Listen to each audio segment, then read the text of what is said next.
जय सिया राम। तो कल हमने अपनी प्यारी कथा रसिक श्री सीताराम जी को श्रवण कराया ग्वारिया बाबा का चरित्र। ऐसा अद्भुत चरित्र कि ग्वारिया बाबा श्री कृष्ण जी को अपना यार, अपना मित्र समझते थे।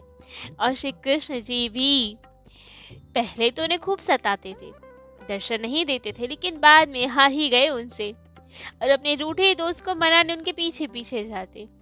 और अब तो नित्य नई लीलाएं करते अपने मित्र के साथ। इन दोनों की मित्रता का एक नया अध्याय आरंभ हो गया। श्याम सुंदर उनके साथ खूब हास विलास करते, व्यंग करते, कभी उपालंब देते, कभी बहुत लीलाएं करते, कभी प्रत्यक्ष रूप में मिलते, कभी छद्म रूप में उनसे मिलने आते। एक समय की बात, बाबा जयपुर राज्य गए थे विराटनगर की सैर करने, और उनके साथ वहां के तहसीलदार श्री रघुनाथ प्रसाद जी और श्री चौथमल गिरदावल जी थे। तीनों मिलके खूब आनंद से सैर कर रहे थे। रात्रि 10 बजे लगभग नंदग्राम लौट कर आए। बहुत थके हुए थे, खाने की कोई इच्छा ही नहीं थी, क्योंकि पहले व्यवस्था करनी पड़ती, बनाना पड़ता, फिर पाते। लेकिन इतने थक गए थे तो बस ठाकुर जी का स्मरण किया, अपने यार को याद किया और सोने के लिए चले गए।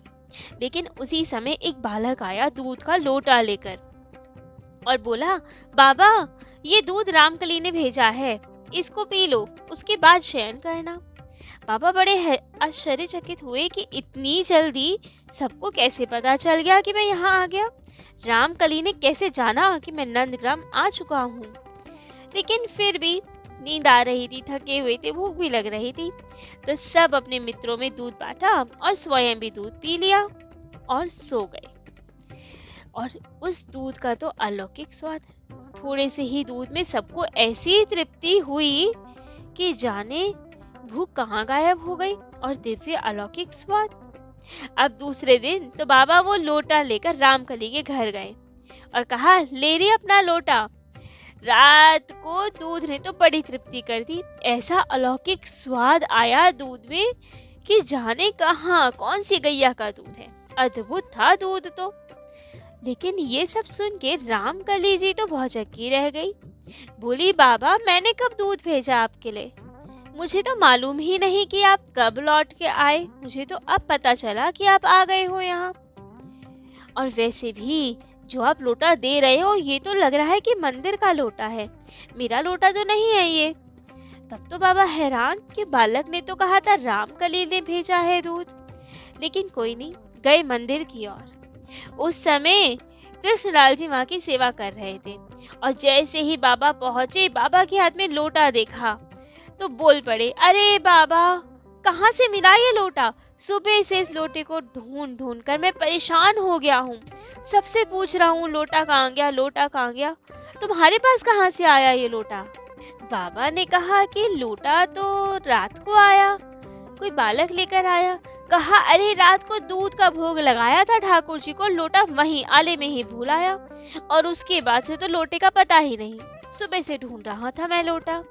अब बाबा को समझते कितनी ही देर लगती, ये रहस्य समझ गए कि वहीं से दूध ठाकुर जी ही उनके लिए लेकर आए। अश्रुपात करने लगे, खूब रुदन करने लगे, गदगद वाणी से जाने ठाकुर जी को क्या क्या कहने लगे। ऐसे ही एक बार और ठाकुर जी ने छद्म वेश में आपको दर्शन दिए। ग्वारिया बाबा श्री गिरदावल जी और ब्रह्मचारी राधे श्याम जी के साथ नंदग्राम की होली देखने गए थे। अब खूब आनंद से होली उत्सव मन रहा था। कृष्णलाल जी के यहीं ठहरे थे सब। तब तो बाबा ने 4 सेर गुलाब जामुन खरीदे और 4 बड़े बड़े पपीते खरीदे।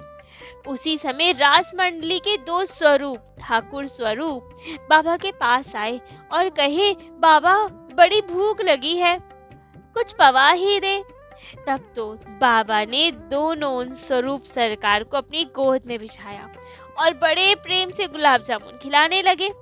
एक हडिया गुलाब जामुन खाने के बाद स्वरूप सरकार बोले, बाबा बस कर, अब और नहीं पाना, और बस उनसे आज्ञा लेके वापस चले गए। बाबा को भी बहुत आनंद आया। दूसरे दिन जब बाबा उस मंडली के पास गए तो जितने भी स्वरूप सरकार थे सबके दर्शन किए।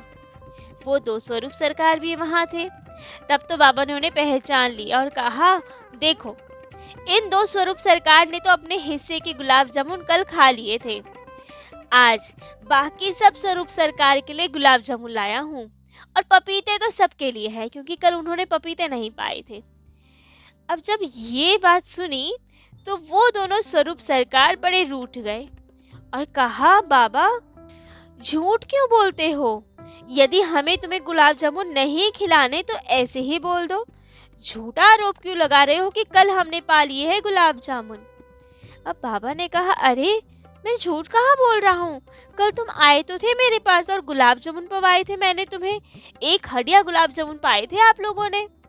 तब तो स्वरूप सरकार कहे, बाबा झूठ मत बोल, मैं तो कहीं गया ही नहीं।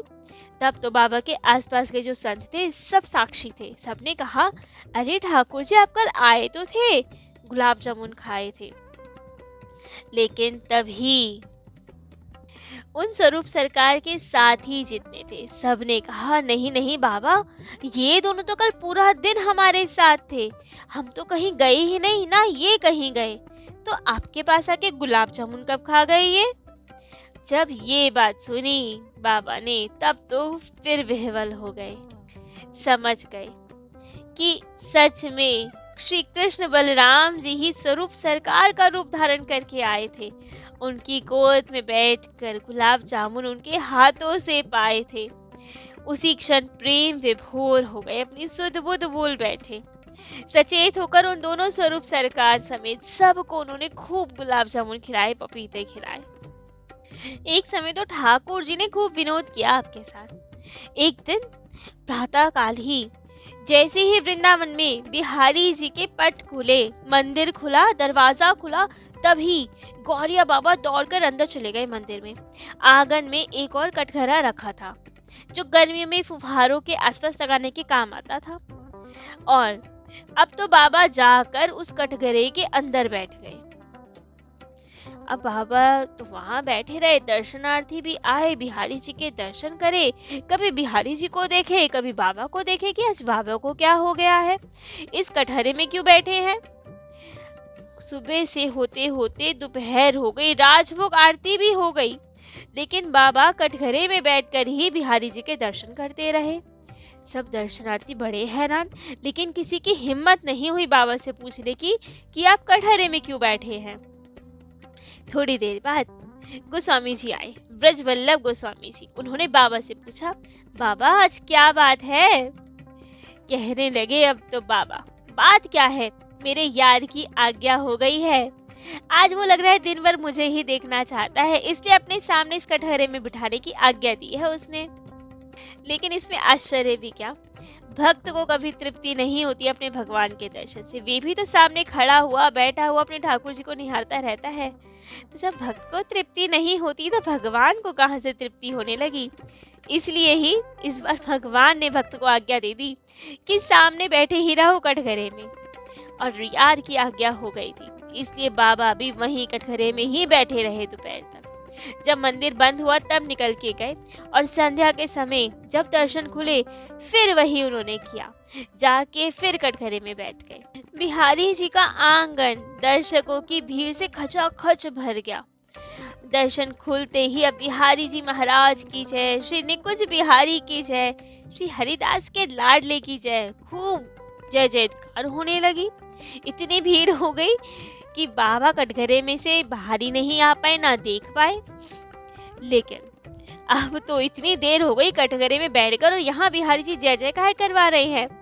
तब तो बाबा की त्योरी चढ़ गई, कटघरे से बाहर निकल के आए, सामने खड़े और कहने लगे, वाह रे यार, हमसे तो कह गया कि कटघरे में बंद रहो, यहीं बैठे रहो, और यहाँ खड़े होकर अपनी जय जयकार करवा रहे हो, ये तो अनुचित है। और कहते हुए चले गए मंदिर से।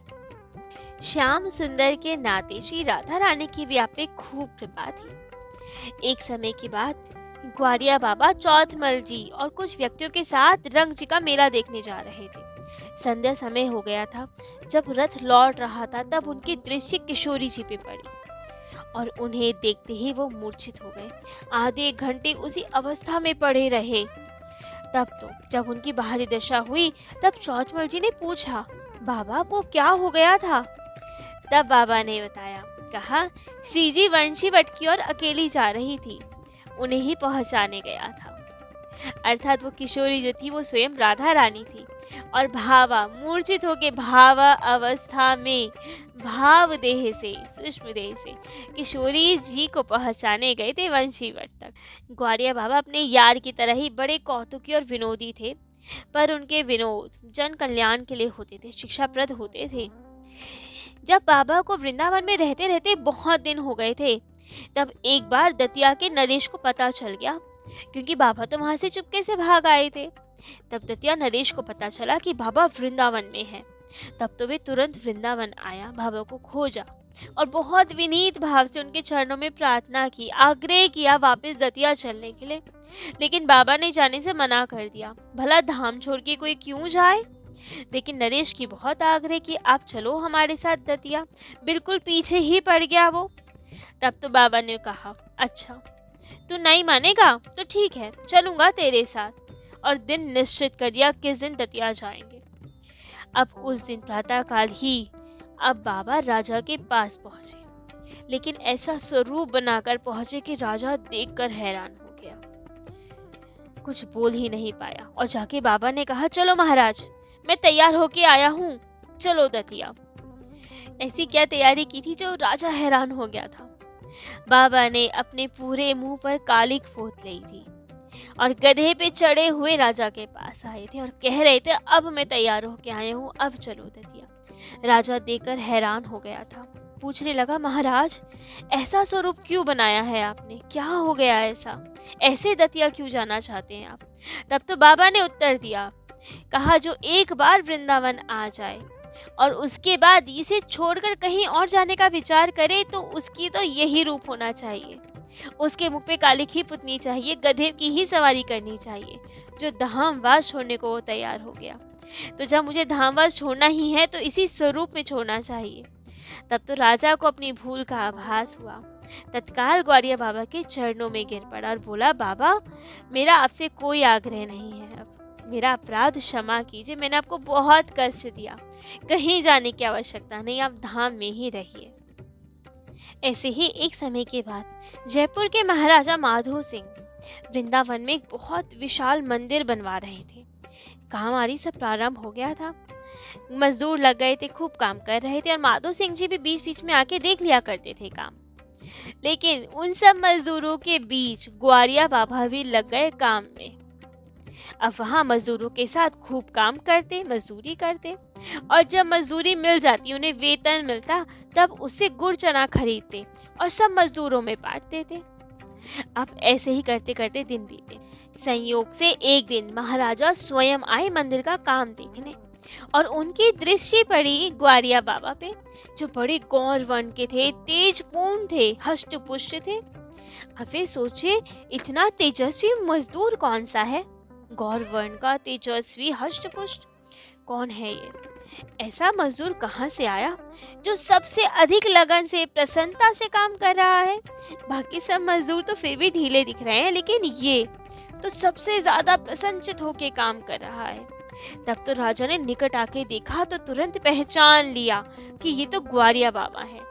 जाते ही चरणों में गिर पड़े और बोले, बाबा आप ये क्या कर रहे हैं, क्यों पाप चढ़ा रहे हैं हम पे, आप ऐसा क्यों कर रहे हैं। तब तो ग्वारिया बाबा ने कहा, भगवान की सेवा है, तुम धन से कर रहे हो तो मैं तन से कर रहा हूँ, इसमें तुम्हारा क्या जाता है, कौन सा झगड़ा है अब तुम्हारा। ये सब सुन के तो महाराजा बहुत लज्जित हुए और कहा, बाबा आप जयपुर पधारने की कृपा करो, चलो थोड़े दिन जयपुर। तब तो ग्वारिया बाबा ने कहा, मेरी यार की इच्छा नहीं है कि मैं वृंदावन का त्याग करूं, मैं वृंदावन छोड़ के कहीं नहीं जाऊंगा। तब तो राजा ने कहा, महाराज आपको गोविंद देव जी ने याद किया है, उनका संदेश लेकर आया हूँ आपके लिए। अब गोविंद देव जी और श्री कृष्ण जी की ही तो स्वरूप है, उनमें भेद कहाँ है। तब तो ग्वारिया बाबा ने कहा, अच्छा ये बात है, ग्वारिया को गोविंद ने याद किया है तो ठीक, ग्वारिया गोविंद का न्योता अवश्य मानेगा। और तब ग्वारिया बाबा चल दिए जयपुर की ओर राजा के साथ। परंतु कुछ दिन वहां रहने के पश्चात ही वे अस्वस्थ हो गए। राजवैद्य उनकी चिकित्सा करने लगे, लेकिन उस अवस्था में भी बाबा का विनोद, बाबा की लीलाएं समाप्त नहीं हुई। तो और कौन कौन सी लीलाएं करते हैं बाबा, क्या क्या विनोद करते हैं ठाकुर जी की तरह, ये सब हम अपने प्यारे कथा रसिक श्री सीताराम जी को कल श्रवण कराएंगे। आज के लिए इतना ही। जय जय श्री सीताराम।